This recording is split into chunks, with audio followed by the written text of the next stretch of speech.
그래가지고서는 막 난리가 나서 그러고 보니까 네다섯 대의 차들이 쭉 서 있는 거 거기에 제가 너무 당황했어요. 그때 제가 마음속으로 하나님 잘 대처하게 해주십시오. 제가 그렇게 기도를 합니다. 제가 그렇게 기도했어요. 만약에 감정적으로 하고 막 그 당황해가지고 어찌할 바를 모른다고 하면은 그러면은 오히려 일을 그르칠 수가 있는 거예요. 그래, 그러면 나 금방 갔다가 당신이 나한테 전화도 왜 안 했냐고 막 이러면서 항의할 수 있잖아요. 내가 전화를 갖고 있는데 제 생각에 그분이 나한테 전화할 때 잘 못했던 것 같아 제대로. 8536은 마운데 010-2393-8536인데 그 전화번호 한 자만 틀려도 어떻게 안 오거든요. 제가 계속 들고 있었단 말이에요. 근데 이제 7분을 나중에 그래 7분을 기다렸대요. 7분을 기다려. 근데 사실은 이렇게 지나가려고 하다 1분도 사실 기다리기 어렵거든요. 7분을 기다렸으니 얼마나 이 사람들이 짜증나겠어요. 더운 날. 근데 그런 어떤 일들이 일어났을 때 하나님이 주시는 지혜로 그걸 잘 어떻게 대처해 낼 수 있어야 돼요. 그거 뭐냐? 우리 인간적인 어떤 감정이나 생각이 아니라 하나님이 주신 지혜가 있어야 되는 거예요. 그 지혜. 여러분 지혜와 지식은 달라요. 지식은 내가 어떤 것에 대해서 내가 예를 들어서 어떤 주제를 갖고 거기에 대해서 내가 공부를 해요. 그건 지식이에요. 우리 민수가 지금 호텔 관광 경영학과를 다니고 있는데, 그죠? 그럼 그 분야에 대해서 지식을 배울 수 있는 거예요. 근데 그 지식을 배웠다고 해가지고 지혜가 있는 거냐? 그건 다르다라고 하는 거예요. 지식적으로 내가 배우는 거지, 지식적으로 내가 대학을 가고 대학원을 가서 많은 그 세상에 대한 정보는 얻을 수 있으나 그 정보가 나를 지혜롭게 하는 것은 아니라고 하는 거예요. 물론 그 정보가 나를 어떻게 많은 도움을 줘요. 그러나 그게 나를 지혜롭게 하는 것이 아니에요. 왜냐?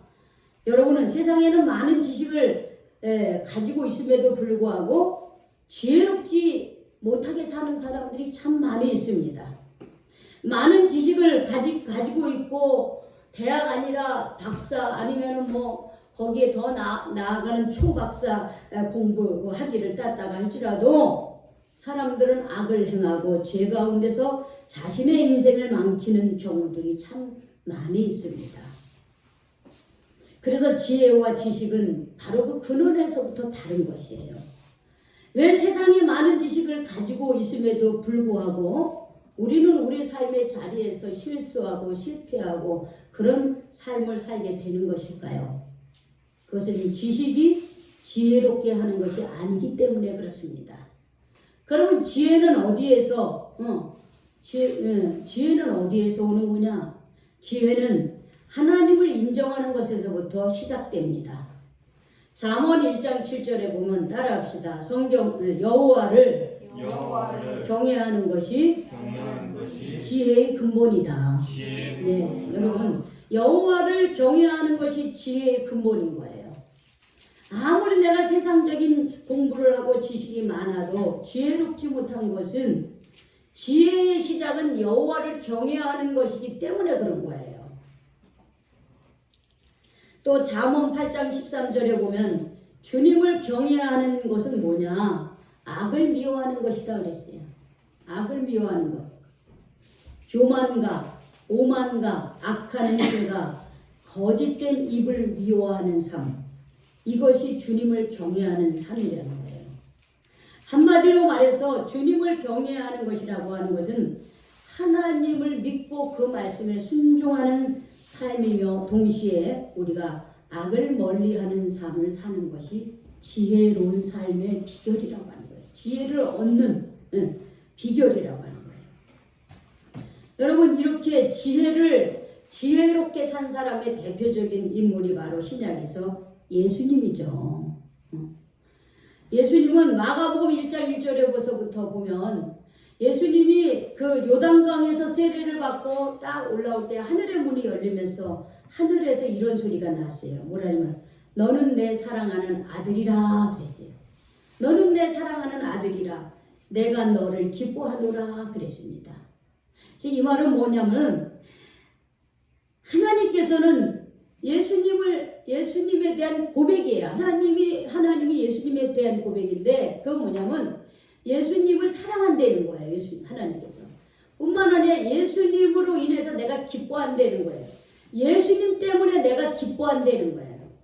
여러분, 하나님은 우리와 같은 성정을 가지고 계세요. 하나님께서는 당신의 형상을 따라 우리를 만들었다 그랬잖아요. 근데 그 우리의 성격 안에는 뭐가 있어요? 희로애락이 다 있잖아요. 하나님도 그런 분이시에요. 그래서 하나님은 자녀들이 하나님의 말씀에 순종하며 살면 하나님은 기뻐하셔요. 그러나 자녀들이 하나님의 말씀에 불순종하면서 죄를 가까이 하고 살면 하나님 마음이 아픈 거예요. 근심하게 하는 거예요. 여기 보면 미련한 자는 어버이를 근심케 한다 그랬잖아요. 근데 하나님은 예수님을 너는 내 사랑하는 아들이다. 내가 너로 인하여 기뻐한다. 이렇게 말씀하셨습니다. 여러분들 어떨 때, 여러분이 어떻게 할 때 부모님이 기뻐하십니까? 공부할 때. 그렇죠. 공부 잘할 때, 공부 열심히 할 때 부모님이 참 기뻐하세요. 그러면 그 부모님이 내가 공부 잘하면은 내가 좋은 성적 받고 내가 대학에 진학하고 내가 취직 잘하고 그러면 그 부모님이 그게 부모님 겁니까? 누구 거예요? 그렇게 하는 게. 내가 잘 되는 길이 곧 누구의 기쁨인 거예요? 부모님의 기쁨인 거예요. 내 자녀니까 내 자녀가 잘 되는 것이 부모의 마음이고 부모의 기쁨인 거예요. 그런데 공부 잘하면은 기쁜 거예요. 우리 자녀가 나보다는 더 나은 인생을 살겠다. 더 나은 그런 그 꿈을 갖고 더 잘 살 수 있겠구나. 이래서 기쁜 거예요. 그래서 자녀가 공부를 열심히 한다는 건 결국 누구 말에 순종하는 거예요? 부모 말에 순종하는 거예요. 부모 말에 순종하는 거예요. 하나님께서 예수님을 너는 내 사랑하는 아들이요 내가 너로 인하여 기뻐한다 라고 하는 것은 예수님이 어떻게 해요? 하나님께 순종하는 분이었다라고 하는 것이에요. 이렇게 하나님 앞에 순종하는 예수님은요, 역시 육신의 부모에게도 순종하는 사람입니다. 누가복음 2장 52절에 보면 예수는 지혜와 키가 자라가며 하나님과 사람에게 더욱 사랑스러워 하셨다 그랬습니다. 키가 자라고 지혜가 자랐다는 거예요. 여러분, 키가 자라는 것은 우리가 육신의 먹거리를 먹으면 키가 자라게 되는 거예요. 근데 지혜는 어떻게 자라야 됩니까? 누구를 경외해야 돼요? 하나님을 경외해 지혜가 자라는 거예요. 그냥 자란다고 해가지고 지혜가 자라는 게 아니에요. 하나님을 경외하는 자가 어떻게 해요? 지혜의 근본이라. 하나님을 경외하는 것이 지혜의 근본이라 그랬잖아요.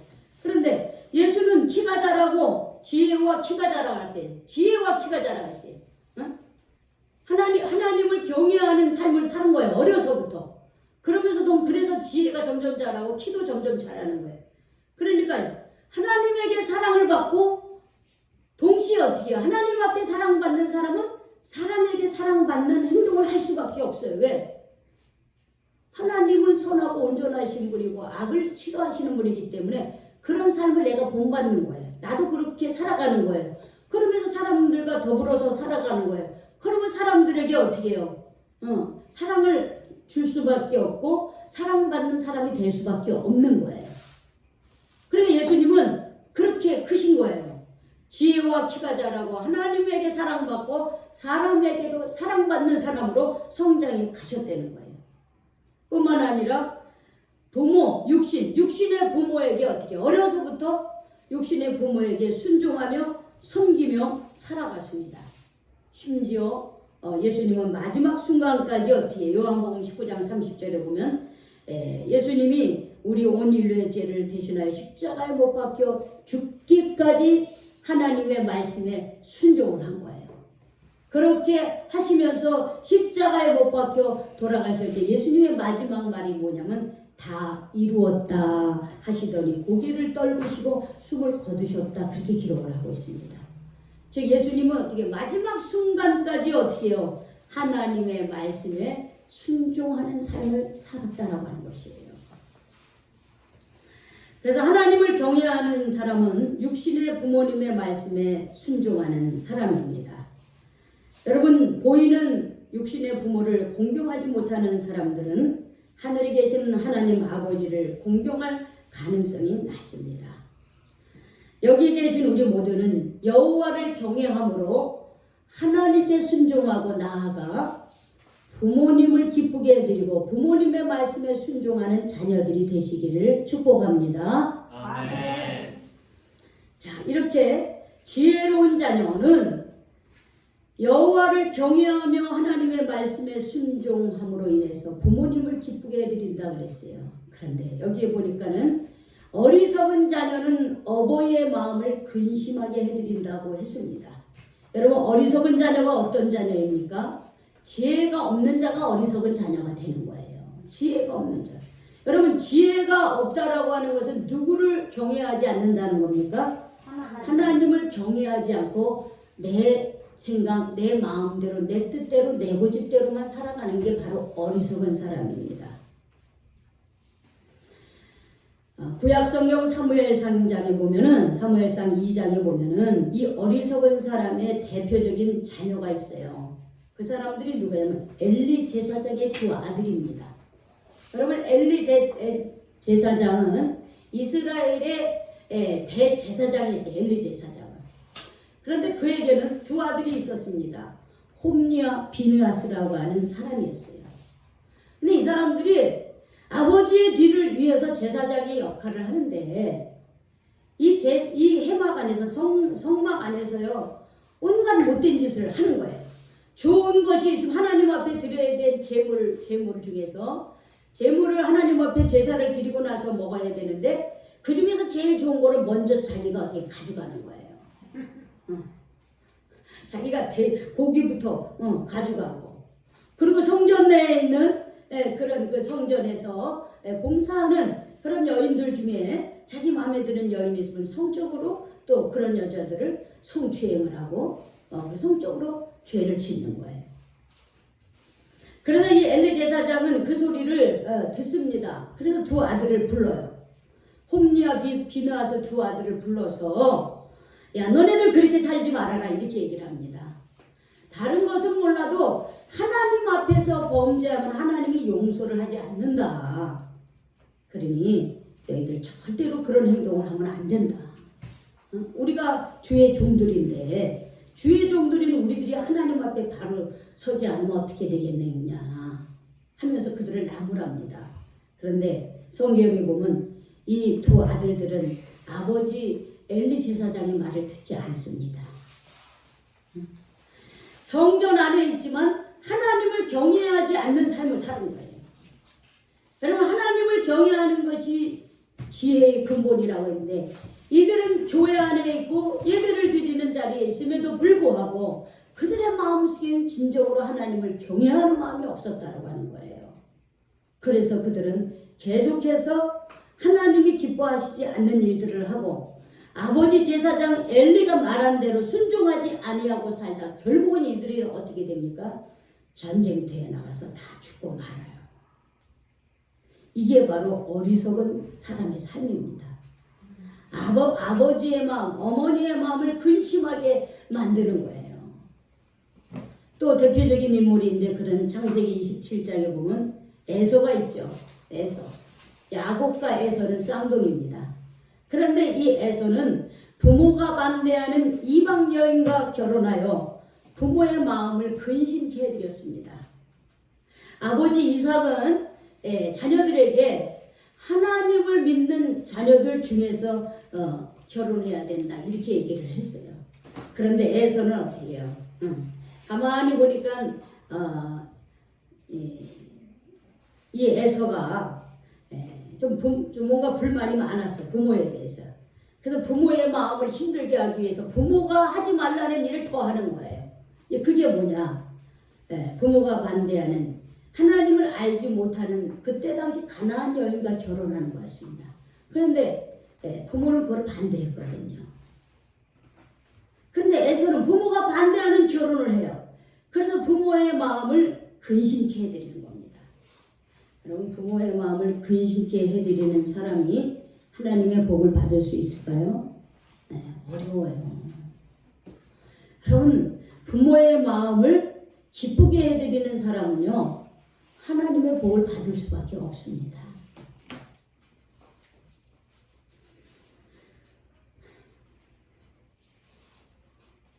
오래전에 초등학교 학생이 지은 시가 하나 있습니다. 제가 한번 읽어볼게요. 부모님은 우리가 다 클 때까지 지켜봐 주시는 가시고기와 같습니다. 우리의 학원비와 싸우고 생활비와 싸우시면서 우리를 지켜주시는 가시고기와 같습니다. 우리가 아플 때면 새벽까지 우리를 돌봐주시고 우리가 슬플 때면 같이 슬퍼해 주시는 가시고기와 같습니다. 초등학생이 쓴 시예요. 여러분, 부모는 잘났든 못났든 어떻게 해요? 우리를 위해서 어떻게 해서든지 잘 먹이고 잘 입히고 잘 살게 해주고 싶은 것이 부모의 마음이에요. 그런데 부모의 마음대로 그게 잘 될 때가 있기보다는 그렇지 못할 때가 더 많이 있어요. 마음만 그렇게 할 때가 있어요. 그래서 때때로는 자녀들의 입장에서는 부모에 대한 불만을 가질 수도 있습니다. 부모가 나한테 해준 게 뭐가 있어? 이런 생각을 할 때가 있어요. 근데 여러분, 부모가 나에게 뭘 잘해줬어가 아닙니다. 부모를 통해서 내가 이 육신의 몸을 입고 이 땅에 태어났다는 그 사실 하나만으로도 우리는 부모에게 어떻게 해야 됩니까? 감사해야 되는 거예요. 그냥 나를 낳아주신 것만으로도 우리는 감사해야 되는 거예요. 그래서 양주동 작사 이응열 작곡의 어머니의 마음에서 이런 말이 있잖아요. 낳으실 때 괴로움 다 잊으시고 기르실 때 밤낮으로 애쓰는 마음, 진자리 마른 자리 갈아넣으시며 손발이 다닳도록 고생하시네. 하늘 아래 그 무엇이 넓다 하리오. 어머님의 시행은 가엾어라. 어려선 안고 업고 얼러주시고 자라선 문기되어 기다리는 마음, 알을 싸 그릇될 싸 자식 생각에 고우시던 이마위엔 주름이 가득 땅 위에 그 무엇이 높다 하리오. 어머니의 점성은 지극하여라.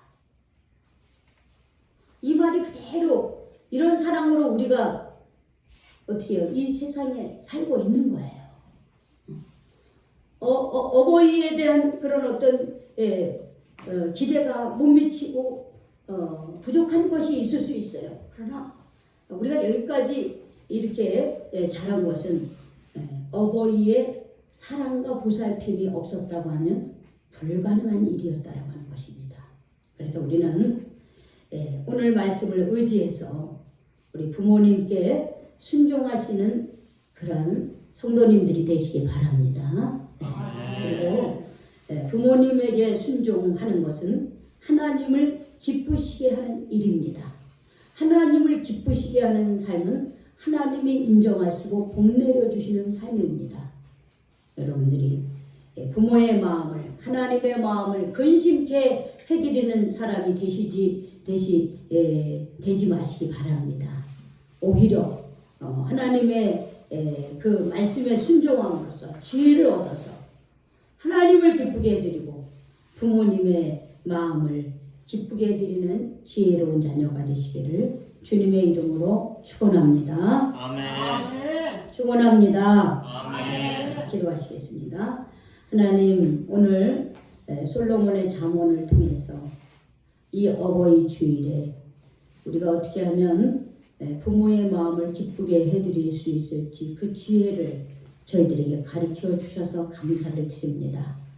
주님, 여호와를 경외하는 것이 지혜의 근본이라고 했사오니 우리가 하나님 앞에 나와 예배드리며 하나님의 말씀에 귀를 기울이면서 나를 낳아주신 우리 부모님을 경외하고 또한 이 세상에 생명을 있게 한 하나님을 경외함으로써 우리가 부모님을 기쁘게 해드리고 하나님을 기쁘게 해드리는 그런 자녀가 될 수 있도록 인도하여 주시옵소서. 주님, 우리가 주님 부모님을 잘 공경해 드리고 싶어도 주님 어느 순간 부모님은 이 세상에 안 계실 때가 있습니다. 그러니 우리 부모님이 살아 계실 때에 우리가 부모님의 마음을 기쁘게 해드리는 지혜로운 자녀가 될 수 있도록 인도하여 주시옵소서. 예수님의 이름으로 기도 올리옵나이다. 아멘.